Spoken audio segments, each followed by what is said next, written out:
Le Journal de la Ville, le premier magazine de l'information provinciale.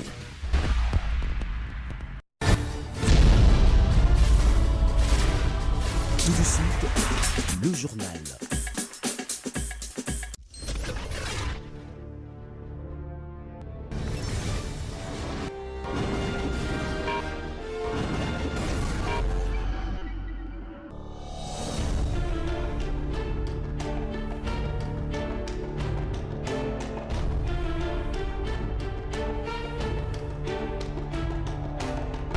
Nouvelle édition du Journal de la Ville, Madame, Messieurs, bienvenue. L'honorable Jean-Marc Kabound Akabound, nommé informateur par le président de la République, Félix Tshisekedi. Il aura pour mission de déboucher la majorité parlementaire en vue de la formation prochaine du gouvernement.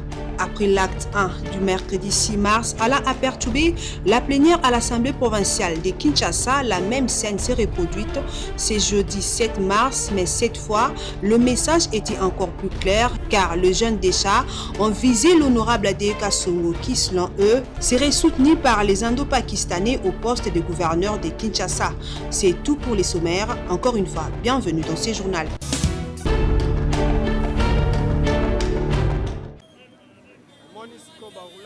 La tracasserie des agents de la police de circulation routière ne cesse de grandir sur différents carrefours de la ville de Kinshasa.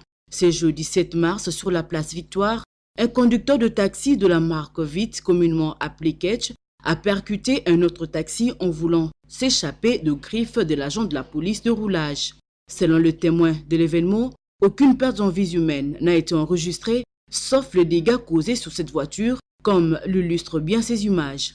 Une victime qui était à bord nous relate comment les faits se sont produits. Moi-même, j'étais à l'intérieur. Moi, je crois que les chefs de l'État doivent faire tout pour arrêter cette histoire ici.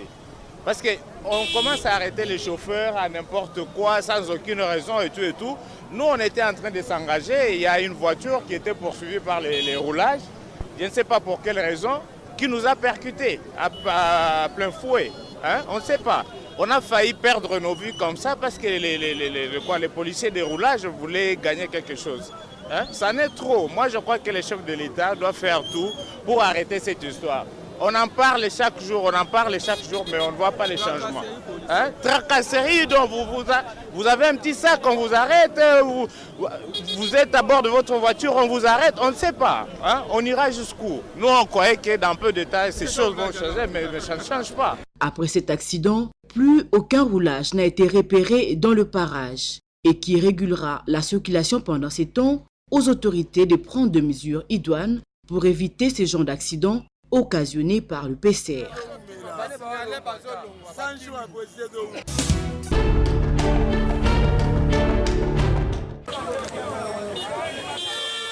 Les habitants de Ngalema, Mongafula sont soumis à un casse-tête chaque matin pour prendre place à bord d'un taxi ou bus à destination de la ville. Les chargeurs et receveurs font la loi tout le matin à partir de 7 heures. Pour une course à l'envers Kitambo qui coûte 500 francs est revue à 1000 francs sous l'appellation magasin direct. 700 francs pour Zando se négocie à 1500, donc le double du tarif sous l'œil impuissant des agents de l'ordre. À cette réalité, les plus impatients se soumettent. D'autres font la queue du bus Transco et New Transkin qui coûte 500 francs. Profitant du micro du joint de la ville, la population fit entendre sa voix.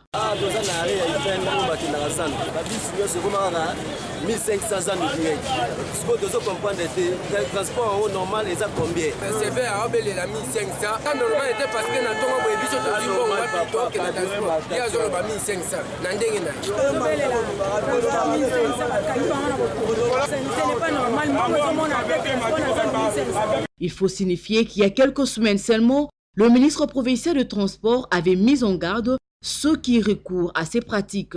Malheureusement, la population de presque toute la ville continue d'en payer le prix.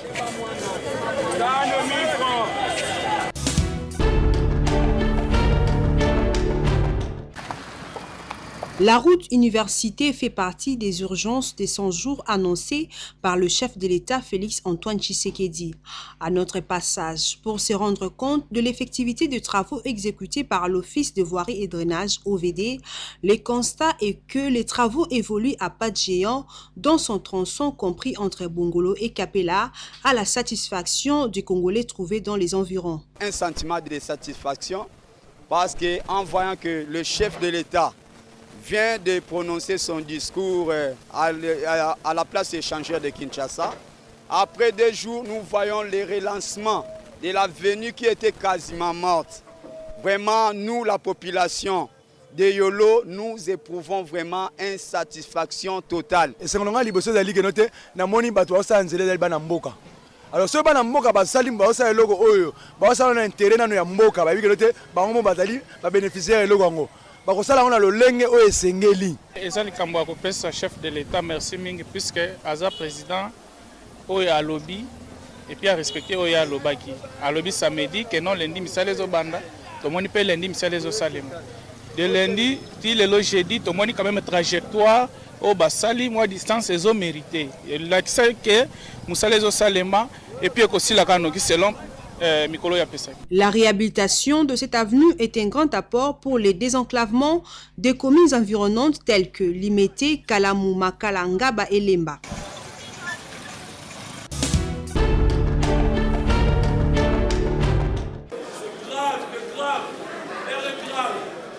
Interruption de la plénière de ce jeudi 7 mars à l'Assemblée provinciale de Kinshasa après l'acte 1 du mercredi par les jeunes du mouvement citoyen ECHA. Aujourd'hui, ils visent clairement le candidat Deoka Songo. Pour eux, il est soutenu par les Indo-Pakistanais. On peut bien lire sur les tracts que ces jeunes ne veulent pas de candidat gouverneur corrupteur. On veut nous jeunes Kinois, on ne veut pas de gouverneurs incompétents. C'est pour cela qu'on est aujourd'hui devant l'Assemblée provinciale. Ce que nous on ne veut pas de ceux qui sont incompétents pour gouverner cette ville. Regardez Kinshasa aujourd'hui, c'est vraiment désolant. On ne veut pas de Deoka Songo, ce qui facilite les Indo-Pakistanais qui sont enrichis ici et qui traitent mal leurs travailleurs ici, qui traitent mal les fils du pays. Alors on ne veut pas de ça, on ne veut pas de ça. C'est pour cela qu'on est contre tout ça, on est contre. On ne veut pas de M. Deoka Songo. La police a intervenu de manière immédiate pour les sortir de l'APK. La séance était suspendue pour 30 minutes.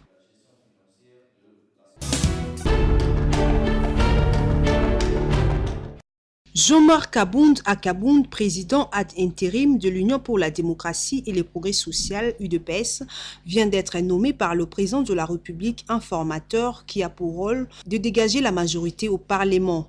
Ceci est intervenu après le communiqué conjoint signé par Néhémie Mulania pour le compte du Front commun pour le Congo FCC et Kabound du CAS le mercredi 6 mars 2019. Dans les 10 communiqués, les 2 plateformes politiques avaient recommandé à l'autorité morale du Front commun pour le Congo, Joseph Kabila, d'accomplir le devoir de sa charge permettant au chef de l'État actuel de procéder à la désignation du formateur du gouvernement tout en affirmant leur volonté commune de gouverner ensemble la République démocratique du Congo dans le cadre d'une coalition gouvernementale.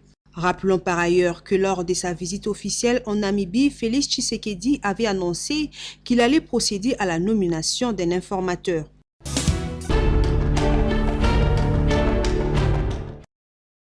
La nomination de l'informateur par le chef de l'État, Félix Antoine Tshisekedi, est saluée par le Congo en avant, vu que le président de la République n'a pas la majorité au Parlement et le FCC qui possède cette majorité est obligé de coaliser.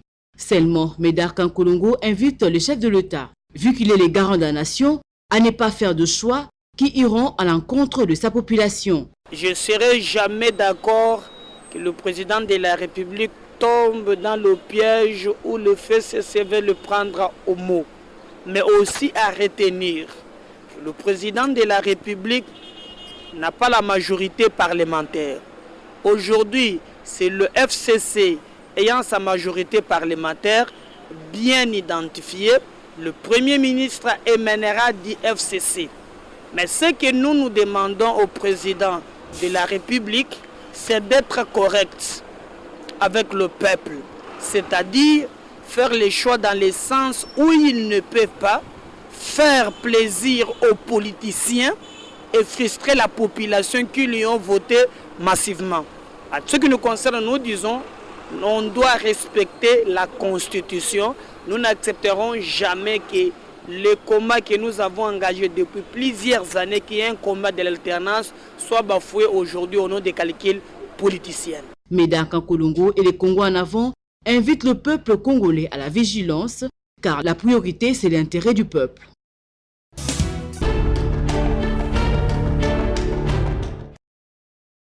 Intervenant sur les ondes de la radio France Internationale, ce jeudi 7 mars, l'archevêque métropolitain de Kinshasa, Monseigneur Fridolin Ambongo, a salué les débuts de Félix Tshisekedi à la tête de la RDC. Je dois dire la vérité, le premier pas du président Félix Tshisekedi vont dans la bonne direction. Les mesures qu'il a prises vont aussi dans la même direction. Le gouvernement n'est pas encore formé, nous ne connaissons pas encore l'équilibre de force entre les instances qui seront au Parlement et au gouvernement, a-t-il déclaré. Selon l'archevêque, il est clair que Martin Fayulu a gagné, mais il y a un président qui est là, nous devons composer avec lui. En outre, Monseigneur Fridolin Ambongo de préciser qu'ils ont donné de messages en disant que même si les élections se sont passées de cette manière-là, ils peuvent transformer le mal en bien et se mettre au service du peuple. L'archevêque métropolitain recommande aux nouveaux animateurs de rompre avec le vieille pratique qui ne mettent pas le peuple au centre de leurs actions.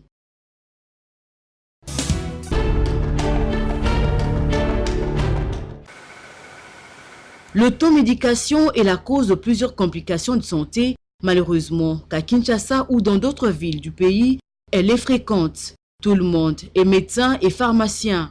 Alors que lors des assemblées de l'ordre de pharmaciens, il y a des mesures et recommandations fermes sur l'achat de produits pharmaceutiques sans l'avis des spécialistes. Interrogé sur la question, le docteur Sapou énumère quelques conséquences et apporte des conseils. L'automédication peut provoquer des effets de toxicité dans le corps, c'est-à-dire que vous pouvez vous-même vous endommager votre corps parce que vous avez pris un produit dont vous ne connaissez ni la dose ni le principe actif et ça peut vous compromettre. Donc ça peut vous tuer aussi. Arrêtez avec ce genre de pratiques. Quand ils sont malades, ils doivent venir à l'hôpital, se faire soigner. C'est à l'hôpital qu'on pourra prescrire justement le produit par des ayants droit, des gens qui sont qualifiés à le faire, c'est-à-dire le médecin, le pharmacien et un autre personnel de santé qui est requis pour cette tâche-là. Les responsabilités sont partagées entre le potentiel malade et les tenanciers des pharmacies qui, pour la plupart du cas, ne sont pas du domaine. Le pharmacien Pia Saoli livre ici ses impressions. Les médicaments sont le poison parce qu'on ne peut pas prescrire un médicament à quelqu'un sans pas être consulté par un médecin. En tout cas, ce sont des pratiques que nous déplorons. Comme on a un nouveau gouvernement ici, les choses vont aller à l'avant. Le chef de l'État Félix Antoine Tshisekedi ainsi que le prochain ministre de la Santé publique ont déjà de quoi s'attaquer.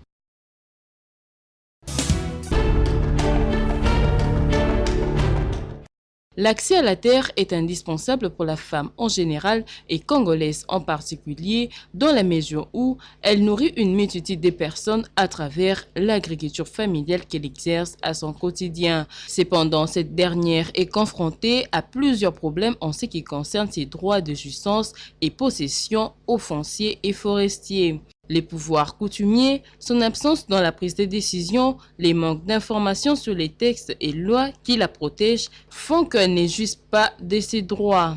Plusieurs organisations nationales et internationales luttent pour sa prise en compte. Abordés à ce sujet, quelques Congolais rencontrés parlent ici de différents problèmes de la femme congolaise. La femme a un sérieux problème. La femme est affrontée au problème d'accès à la terre. Même si on lui donnait un lopin de terre, et quand elle cultive la terre, et que c'est au moment par exemple de récolter le fruit de son travail, parfois cette femme-là n'accède pas à sa production, soit dans son champ on met des serpents, soit elle tombe malade de façon mystérieuse, et pendant qu'elle se soigne d'un côté, Et le moment où il va se rétablir et se rendre à son champ, il ne trouvera plus rien. D'autres, par contre, restent positifs. Nous travaillons avec beaucoup de structures de chefs coutumiers qui ont commencé déjà à prendre conscience de l'importance de la protection des droits fonciers des femmes. Et je crois que certains de leaders de ces mouvements de chefs coutumiers, ensemble, eux et nous pourrons parvenir à trouver une solution la moins mauvaise, mais qui irait dans le sens de la sécurisation des droits des femmes. Octroyer la terre à la femme serait lutter contre la pauvreté, la malnutrition et l'amélioration de sa situation sur le plan économique.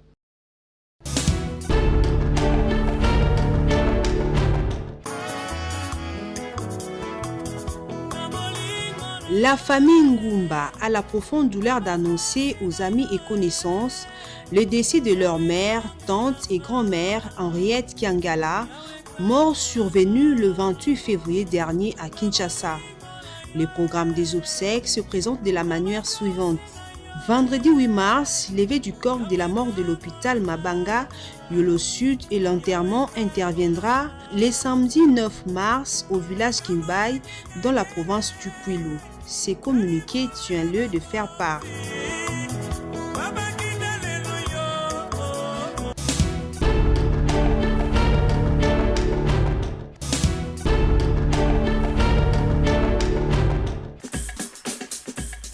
Et voilà qui met fin à cette session d'information du Journal de la Ville. Merci de nous avoir suivis.